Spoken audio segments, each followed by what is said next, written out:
Okay, let's jump right into our deep dive today, focusing on Deuteronomy chapter 12. Right. This chapter is really pivotal. It is. Imagine, this whole nation, they're right on the edge of the promised land. After all those years wandering. Exactly. And now they're about to cross the Jordan, settle down. This isn't just moving house, it's setting up an entire society, a way of life. And their worship is right at the heart of that. Deuteronomy 12 is basically giving them the instructions, the blueprint for how to do that once they're in the land. It really is. And you sense this huge shift happening. Or definitely.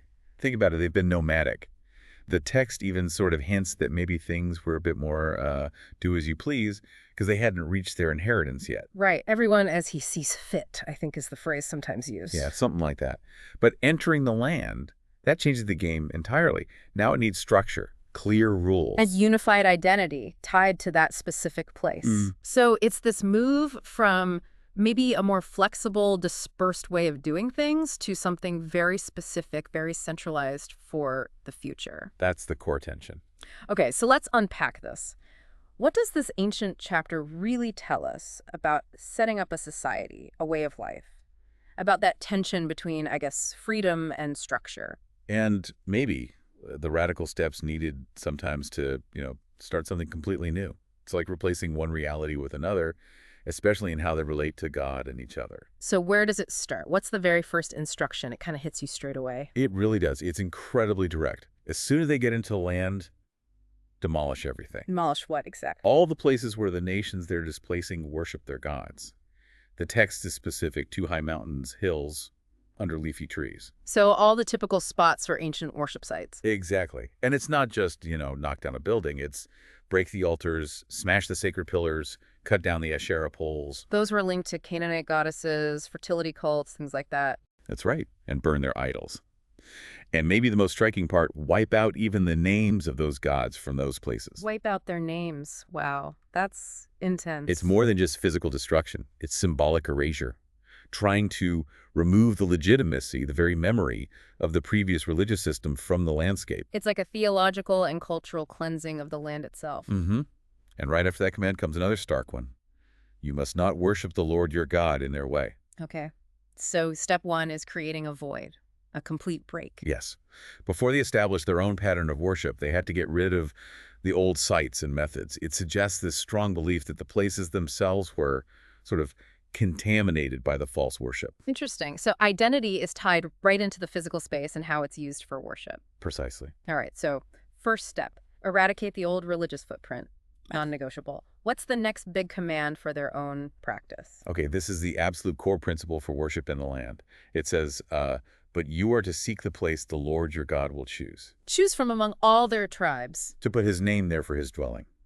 This is huge, a massive shift from the wilderness where the tabernacle, moved with them. Right. Now it's one single fixed location, centralized worship. Exactly. Yeah. And everything revolves around this one spot that God designates. His presence, symbolized by his name, will be there. And the chapter is very specific about what has to happen only at this central sanctuary, right? What kinds of things? Oh, yeah. The list covers all the main religious and, frankly, economic duties.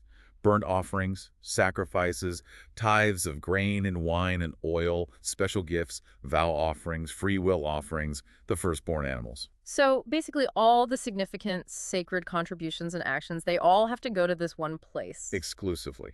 No exceptions for those key things. Why? What's the point of centralizing everything like that? It seems like it would be inconvenient for people living far away. It serves several really key functions. Theologically, obviously, it unifies worship around the one true God, the Lord. Yeah. Prevents fragmentation. Prevents people setting up their own little local shrines or mixing in foreign practices. Exactly. It ensures a national religious identity. And then sociologically, it brings people together. Pilgrimage fosters unity. And practically. It creates a central system for managing resources. Think about the tithes it supports, the priests and the Levites, who, remember, didn't get their own tribal land. Right. Their support system is built into this central worship structure. It makes worship a national act. And the text even describes what happens there. It mentions eating and rejoicing. Yes. There, in the presence of the Lord your God, you and your family shall eat and shall rejoice. It wasn't just about dropping off offerings. It involved communal feasting, celebration at that sacred place. Sharing a meal with God and each other, in a way. That's a good way to put it.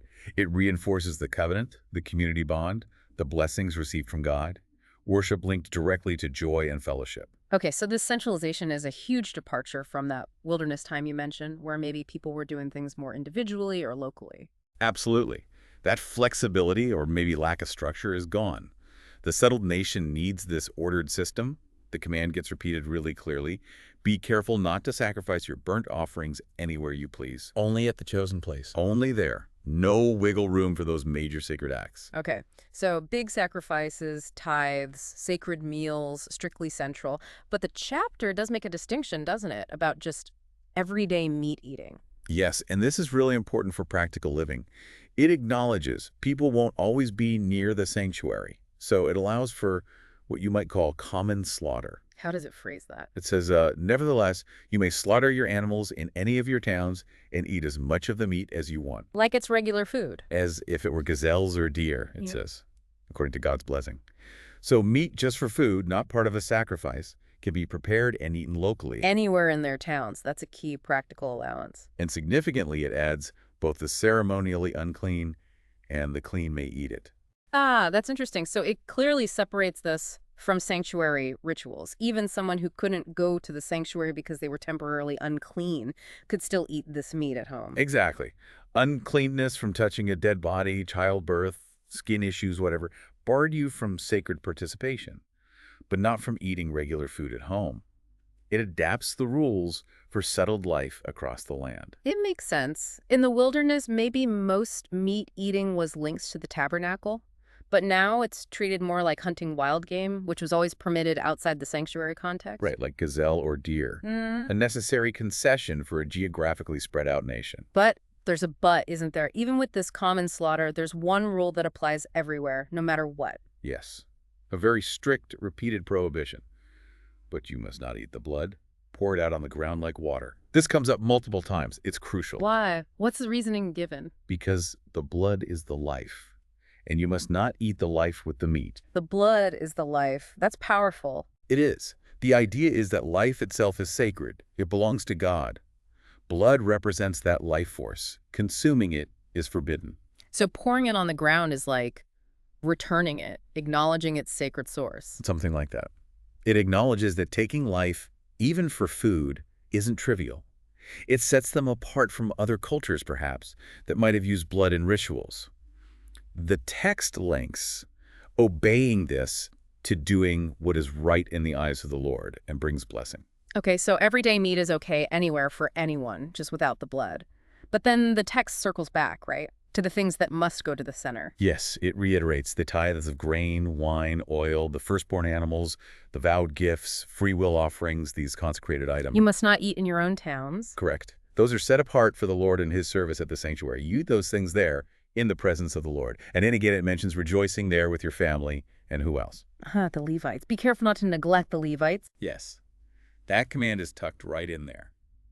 Since they didn't get land, their livelihood depends on the tithes and offerings brought to the central place. So their welfare is deliberately woven into the whole system. Supporting them is part of doing what is good and right. It is.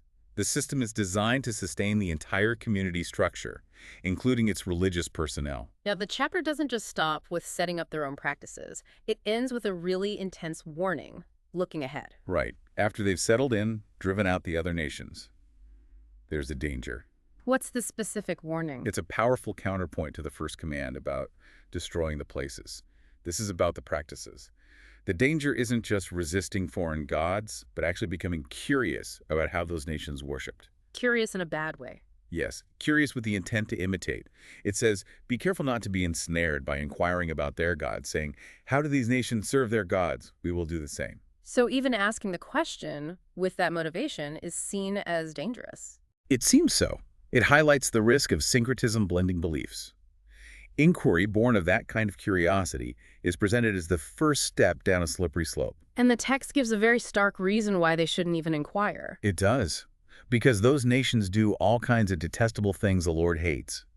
And it gives the most horrific example. Child sacrifice, burning their sons and daughters in the fire to their gods. Exactly. That's presented as the absolute ultimate abomination. Mm. Including that graphic detail just hammers home the massive gulf between the worship God demands and the practices of the surrounding cultures. It's about fundamental values, the sanctity of life itself. It's incredibly strong language. It really is. And the chapter concludes with this very final, uncompromising command. See that you do all they command you. Do not add to it or take away from it. The blueprint is set. No alterations allowed. It's a call for total faithfulness, complete integrity in worship and life. No mixing, no borrowing, especially not those detestable practices. This prescribed path is the only way to do what is good and right and maintain their unique identity and relationship with God and the land. Wow. Okay, that really was a deep dive into Deuteronomy 12. A blueprint, as you said, for life and worship in the Promised Land. We saw that initial radical command to completely clear out the old religious sites and practices, that foundational break. Yeah, establishing a clean slate. Then the absolute core command, unify worship at the single place God chooses, bringing all the key offerings and sacrifices there. Right. And we looked at the activities for that central place, the sacrifices, the tithes, the rejoicing, the communal meals. And contrasted that with the practical allowance for everyday meat, eating back in their pounds decentralized for everyone. But with that crucial repeated rule, no eating the blood. The blood is the life. Can't forget that one. And the specific reminder to care for the Levites, whose support was built into that central system. And finally, that intense closing warning. Don't even inquire about the ways of the other nations, let alone adopt their detestable practices, like child sacrifice. Stick strictly to God's commands. So, putting it all together, the purpose behind these rules seems pretty clear. Yeah, it wasn't just arbitrary rulemaking. It was about forging and protecting a distinct national and religious identity for Israel in the land. Keeping their loyalty and worship focused solely on the Lord, His way. And explicitly rejecting the surrounding culture's practices, which are portrayed as morally abhorrent. Yeah. This was presented as the path to doing what is good and right in the eyes of the Lord, ensuring their flourishing. That intensity, though, especially in the warnings against mixing things up, against syncretism and those really abhorrent practices, it shows how high the stakes were perceived to be. Absolutely. This chapter draws an incredibly sharp line between this community and everyone else, especially around worship and core values. And makes you think about the challenge for any group, really, then or now. How do you maintain a distinct identity, a distinct set of values, when you're surrounded by different ways of living, different beliefs, some of which might even seem attractive or just easier? That's a really interesting point. How do communities navigate that? How do they decide what they can maybe adopt or adapt from the surrounding culture versus what fundamentally clashes with their core identity and has to be rejected outright?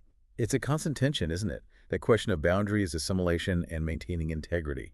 What gets let in and what stays out? It's a live question for many communities today in different ways.